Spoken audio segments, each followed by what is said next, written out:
නොයෙකුත් වූ පරාජය ප්‍රතික්ෂේප වී අසාර්ථක වී බලාපොරොත්තු නොවූ ප්‍රතිඵල ලැබෙද්දී එතකොට තමන් මොන විදියටද හැසිරුනේ? ඒ නිසා ඒකට ප්‍රතිචාරයක් ලැබෙනවා. හැබැයි ඒ ප්‍රතිචාරය තමන් හිතපු ප්‍රතිචාරය නෙමෙයි. තමන්ට අසාර්ථක වීමක්, එහෙම නැත්නම් තමන්ට ප්‍රතික්ෂේප වීමක් සිදු වෙනවා.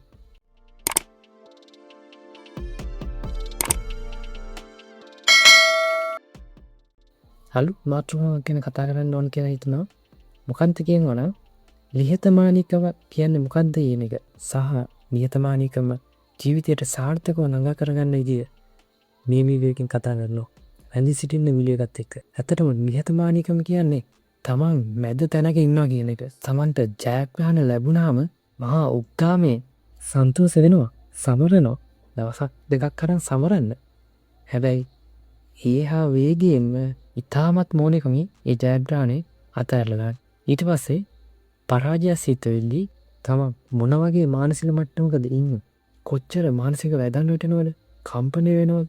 දුක් වෙනවද? ක්‍රෝධය වගේ හැමදේම එනවනම් ඒ කියන්නේ තමන්ගේ ආත්ම විශ්වාසය නැති කෙනෙක්. ඒ කියන්නේ ඇත්තටම නිහතමානීකමක් නෙමෙයි එතන තියෙන්නේ. දුක්බර වින්ල එක. තමන්ගේ මාන්නයේ තියෙන ප්‍රතිඵලයක්. එතකොට මොකද්ද මේ සම්බන්ධය? තමන් හිතනවා හැම තිස්සෙම තමන් දිනන්න ඕනේ කියලා. මම මෙහෙම දෙයක් කරා, මෙහෙම දෙයක් ඉදිරිපත් කරා. ඒකෙන් මේ ප්‍රතිඵලයම ලැබෙන්න ඕනේ. කියන අඳුර අවිද්‍යාව, මිත්‍යාව තමන් ඇතුල් කරගෙන තියෙනවා. ඒකත් වෙනම මාන්නයක්. ඒ නිසා දැන් ඊට වැරදි. ඇත්ත ලෝකයේ යථාර්ථය තමන්ගේ සුදුසුකම් අඩු, හැකියාව අඩුයි, විනය පෙන්වන අඩුයි.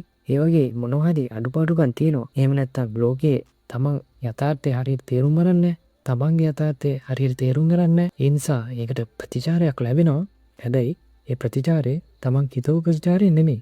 තමන්ට අසාර්ථක වීමක්, එහෙම නැත්නම් තමන්ට ප්‍රතික්ෂේප වීමක් සිදු වෙනවා. එතකොට ඒක නිහතමානීව පිළිගන්නේ නැතුව තමන් ඒ ඇඳ වැටෙන්නේ තමන්ගේ මාන්නය තියෙන නිසා. ඒතකොට පරාජය තතාරින්. තරනවා කියන්නේ නිකුත් තුන්නෑ වගේ ඉන්නවා කියන එක නෙමෙයි. මෙතන මම හිතපු ප්‍රතිඵලය ලැබුණේ මොන හේතු නිසාද එහෙම උනේ? සමහර විට එකක් දෙකක් විශාල ප්‍රමාණයක් වෙන්න පුළුවන්. අන්න එතනින් තමන්ට ඉගෙන ගන්න ලොකු අවස්ථාවක් ලැබෙනවා. මෙන්න මේ දේවල් නිසා මට මේ ප්‍රශ්නේ ඇති වුණා කියලා. ඉගෙන ගන්න ලොකු අවස්ථාවක් ලැබෙනවා. එතකොට ඒවා ඉගෙන ගන්න ඕනේ. ඒ අවස්ථාවෙන් ඒවා ඉගෙන ගන්න ඕනේ.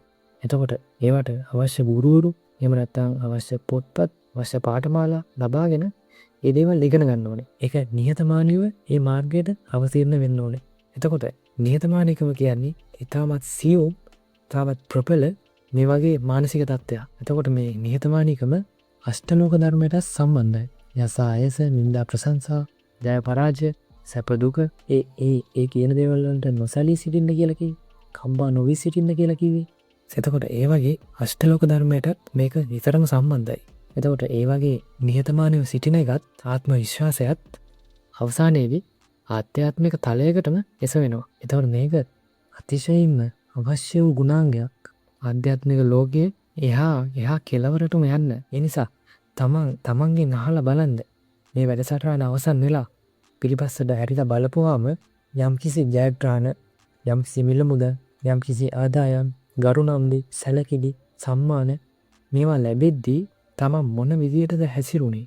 ඒ වගේම තමන් නොයෙකුත් වූ පරාජය ප්‍රතික්ෂේප වී අසාර්ථක වී බලාපොරොත්තු නොවූ ප්‍රතිඵල ලැබෙද්දී එතකොට තමන් මොන විදියටද හැසිරුනේ? මේ වීඩියෝ බලලා ඉවර වෙලා ඒක ලියලා තමන්ට උත්තරයක් දී ගන්න. ඒකට උත්තරයක් දීලා බලන්න. තමන්ට තේරෙයි මාන්නය තමන්ට කොච්චර දුරට ඊටම සියුම්ව තමන්ගේ ශරීරයට ඇබ්සෝබ් වෙලාද කියන එක, ඇතුළට ගිහිල්ලාද කියන එක. එතකොට ඒ මාන්නය අයින් කරලා මම මේ කියපු විදිහට නිහතමානීකම දියුණු කරගන්න. අතරම මැද පිළිවෙතක සිටීම තමයි මේ නිහතමානීකම කියන්නේ. අටලෝදාමින් කම්පණය නොවීම තමයි මේ නිහතමානීකම කියන්නේ. ඒ වගේම තමන් අභ්‍යන්තරයෙන් දියුණු කරගත යුතු තාමත් බලවත් වූ, ශක්තිමත් වූ, ලෝකෙට ප්‍රයෝජනවත් වූ ශක්තියක් තමයි මේ නිහතමානීකම සහ මේ ආත්ම විශ්වාසය කියලා කියන්න. විශ්වාස කරනවා මේ වැඩසටහනෙන් තමන්ගේ තිබ්බ ප්‍රශ්නය යම්තාක් දුරට හෝ निराකරණය වුණා කියලා. එහෙනම් channel එකට subscribe කරලා නැත්නම් මේ වාටෙන්ම subscribe කරන්න. කමෙන්ට් එකක් දාන්න. මේ කරුණ වැදගත් වුණාද? වැදගත් නොවුණාද? මේක අනිවාර්යෙන් කමෙන්ට් එකක් විදිහට දාන්න. එහෙනම් වීඩියෝ එක නරඹුවාට සියලු දෙනාටම බොහොම ස්තුතියි. නැවතත් ඔයාගේ වීඩියෝ එකකින් අපි යමු.